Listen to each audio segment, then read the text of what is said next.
Well, hey Zion, here's our mini recap, and just continuing on the series Maturity and really focusing on the thorns. And in the parable of the sower, Jesus says some seed fell amongst thorns, so it grew, but then it was unable to mature. It was unable to produce fruit because the thorns choked, the life out of that seed, that plant. And he then later explains the meaning of that, saying that those thorns represent, according to Matthew, Mark, and Luke, those thorns represent the deceitfulness of riches or the deceitfulness of the pleasures of life. Mark even says that other things that can come and choke, and I guess you could define the other things. But I think one thing's for sure, and it takes a bit of humility to get this, is that we've all got thorns. We've all got things in our life that are trying to choke us. And of course there's some warnings. And I was given some really, I think, sound wisdom as I entered ministry to watch out for the 3 G's. The gold, that's one of the thorns, I guess, that Jesus said. And gold can be such a distraction. And of course it's not that money's evil, it's the love of money. But I guess knowing that gold can be such a thorn, just to watch out and live in a place of godliness and contentment. Another thorn was the glory. And I guess you could liken this to pride or power or position. And again, this isn't to say that we should live in poverty or that we shouldn't live in a place of promotion. Man, I think we just got to be watching out that if it gets out of balance, that this can actually become a real thorn in our lives.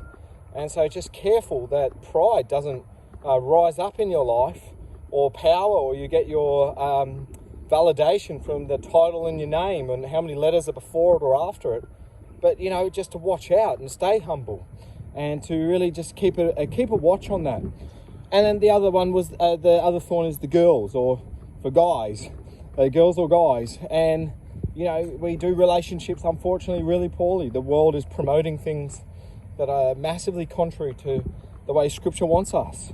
But I know it can be such a thorn, these pleasures, that can ruin marriages, or can ruin ministry, or can ruin families. And we've got to be on the lookout. But then also just highlighting what Mark said, and he says the desire for other things. And I guess maybe it's not one of those G's for you. Maybe it is, but maybe there's another thing, and you know what those thorns are.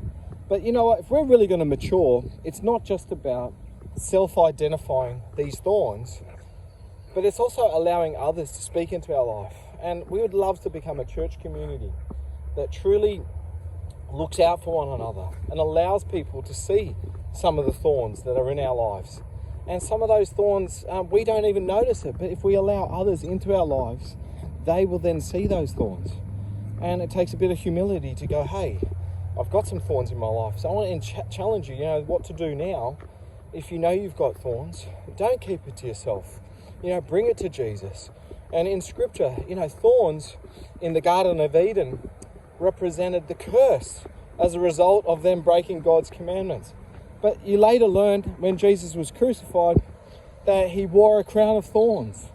And in a sense, he wore our curse. He wore the thorns. And so if you've got thorns in your life, and you do, is give it to Jesus. It's the first thing. First and foremost, give it to Jesus. But secondly, maybe confess it to someone. And give. I'm going to get stormed upon in here. But give it to Jesus. Allow him. First and foremost, give it to Jesus, but allow others into your life. And let them speak into you. And I want to close with this before I get totally smashed by this storm. Is if you're a mature Christian and you're doing well and you are fruitful and you are productive, man, I'm excited and I hope you stay that. But would you help others? Would you be willing to check up on others, keep people accountable, and do it motivated by love, not motivated by condemnation or pride, but motivated by, hey, you're my brother, you're my sister, I want to help you make it. I believe if we could be honest and real about those things, man, we're in for a real healthy season. All right, God bless you. It's going to get wet here. We really care about you. I hope you can join us. The Son of God, Julia, I bet. Okay, bye.